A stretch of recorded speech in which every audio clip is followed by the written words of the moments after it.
नमस्कार।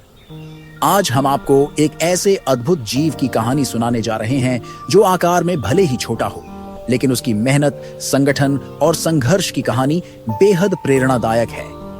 यह है चींटी की कहानी। अगर आप हमारे चैनल पर नए हैं तो कृपया सब्सक्राइब करें ताकि आप ऐसी ही और भी दिलचस्प कहानियों का आनंद ले सकें।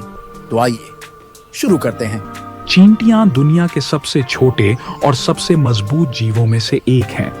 ये हर कोने कोने में पाई जाती हैं और इनकी अनेक प्रजातियां होती हैं। चींटियां सामाजिक जीव होती हैं और समूह में रहकर काम करती हैं। इनके समूह को कॉलोनी कहा जाता है। चींटियों का जीवन चक्र 4 चरणों में बटा होता है: अंडा, लार्वा, प्यूपा और वयस्क चींटी। रानी चींटी अंडे देती है जो बाद में लार्वा में बदलते हैं। लार्वा अपने भोजन के बाद प्यूपा बन जाते हैं और अंततः वयस्क चींटियां बन जाती हैं। चींटियां लगभग 150 मिलियन साल पहले के जुरासिक युग में पहली बार प्रकट हुईं।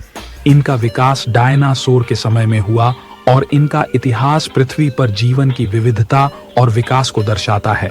चींटियां हाइमेनोप्टेरा नामक कीट वर्ग में आती हैं, जिसमें ततैया और मधुमक्खियां भी शामिल हैं। माना जाता है कि चींटियां ततैयों से विकसित हुईं। प्रारंभिक चींटियां शायद शिकारी रही होंगी जो ततैयों की तरह ही अन्य कीटों को पकड़कर खाती थीं। इनका इतिहास को समझने के लिए हमें जीवाश्म प्रमाणों का सहारा लेना पड़ता है। एम्बर राल में फंसे चींटियों के जीवाश्म हमें यह बताते हैं कि वे कितनी पुरानी हैं और उनके शरीर की संरचना कैसी थी। सबसे पुरानी चींटी का जीवाश्म करीब 100 मिलियन साल पुराना है, जो क्रेटेशियस युग का है।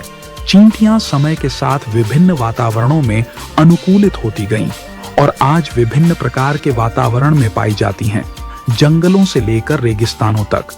वर्तमान में इनका लगभग 12,000 से अधिक छात्र प्रजातियां हैं, जो विभिन्न आकार, रंग और व्यवहार में भिन्न होती हैं। चींटियों की सबसे खास बात उनकी सामाजिक संरचना है। कॉलोनी में रहती हैं और मिलजुल कर काम करती हैं। प्रत्येक कॉलोनी में रानी, मजदूर और सैनिक चींटियां होती हैं। रानी चींटी का मुख्य कार्य अंडे देना होता है। मजदूर चींटियां कॉलोनी के सभी कार्य करती हैं, जैसे भोजन लाना, घर बनाना और देखभाल करना। सैनिक चींटियां कॉलोनी की रक्षा करती हैं। चींटियां अपने वजन से कई गुना भारी वस्तु उठा सकती हैं। उनकी सहनशीलता और मेहनत की क्षमता अद्वितीय है। मिलजुल कर काम करती हैं और अपने सहयोग और संगठन के लिए जानी जाती हैं। चींटियां रासायनिक संकेतों के माध्यम से एक दूसरे से संवाद करती हैं। ये संकेत फेरोमोन्स कहलाते हैं। चींटियां अपने समुदाय की भलाई के लिए अपने कार्य को पूरी निष्ठा से करती हैं और किसी भी चुनौती का सामना करने के लिए तैयार रहती हैं। चींटियां बहुत संवेदनशील होती हैं और पर्यावरण के छोटे छोटे परिवर्तनों को भी महसूस कर सकती हैं। काली चींटियां सबसे आम प्रकार की चींटियां होती हैं जो घरों और बगीचों में पाई जाती हैं। ये अपने घोंसलों को मिट्टी या लकड़ी में बनाती हैं और मुख्य रूप से शक्कर और प्रोटीन पर निर्भर रहती हैं। लाल चींटियां अक्सर अपने तीखे डंक के लिए जानी जाती हैं। ये चींटियां बहुत आक्रामक होती हैं और अपने डंक से दर्दनाक निशान छोड़ सकती हैं। ये जंगलों और खुले स्थानों में पाई जाती हैं। कारपेंटर एंट लकड़ी में अपने घोंसले बनाती हैं, जिससे वे लकड़ी की संरचनाओं को नुकसान पहुंचा सकती हैं। ये चींटियां बड़ी होती हैं और विभिन्न रंगों में पाई जा सकती हैं, जैसे काला, लाल या भूरा। फेरो एंट फिरौन चींटियां बहुत छोटी होती हैं और पीले भूरे रंग की होती हैं। ये चींटियां घरों, अस्पतालों और खाद्य भंडारों में पाई जाती हैं और विभिन्न रोगों को फैलाने में सक्षम होती हैं। लीफ कटर चींटियां अपने नाम के अनुसार पत्तियों को काटकर अपने घोंसले में ले जाती हैं। ये चींटियां पत्तियों को अपने घोंसले में फफूंद उगाने के लिए इस्तेमाल करती हैं, जो उनका मुख्य भोजन होता है। आर्मी चींटियां अपने सामूहिक आक्रमण और बड़े बड़े समूहों में चलने के लिए जानी जाती हैं।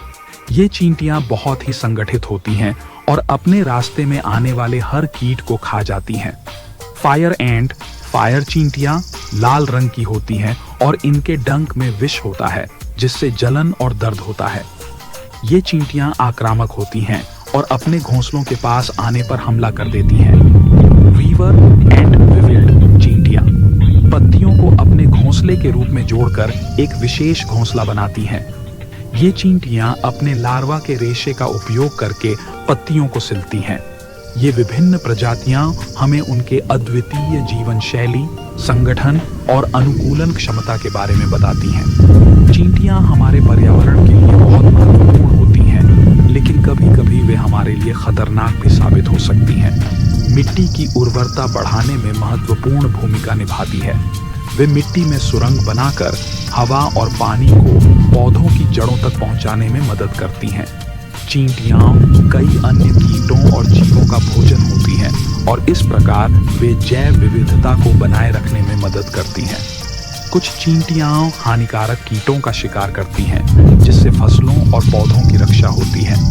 चींटियां मृत जीवों और सड़े गले पदार्थों को खाकर पर्यावरण को साफ रखने में मदद करती हैं। चींटियों से होने वाले खतरे। कुछ चींटियां जैसे कि बढ़ई चींटियां लकड़ी की संरचनाओं को नुकसान पहुंचा सकती हैं। वे लकड़ी की वस्तुओं में सुरंग बनाकर उनकी मजबूती को कमजोर कर देती हैं। फायर चींटियां और लाल चींटियां अपने डंक से दर्दनाक निशान छोड़ सकती हैं। इनके डंक से जलन, सूजन और कभी-कभी गंभीर एलर्जी रिएक्शन भी हो सकता है, जिसे एनाफिलेक्सिस कहते हैं। कुछ चींटियां जैसे फिरौन चींटियां घरों में भोजन के भंडारण में प्रवेश कर सकती हैं। वे भोजन को दूषित कर सकती हैं, जिससे खाद्य विषाक्तता का खतरा बढ़ जाता है। चींटियां विभिन्न रोगजनक बैक्टीरिया और वायरस को फैला सकती हैं। खासकर अस्पतालों में पाई जाने वाली चींटियां रोगों का प्रसार करने में सक्षम होती हैं। चींटियां हमारे पर्यावरण के लिए बहुत महत्वपूर्ण होती हैं। हालांकि हमें उनसे होने वाले खतरों के प्रति भी सजग रहना चाहिए और उचित उपाय करने चाहिए। अगर आपको यह जानकारी पसंद आई हो तो कृपया लाइक, कमेंट और शेयर करें। हमारे चैनल को सब्सक्राइब करें ताकि आप जुड़ सकें।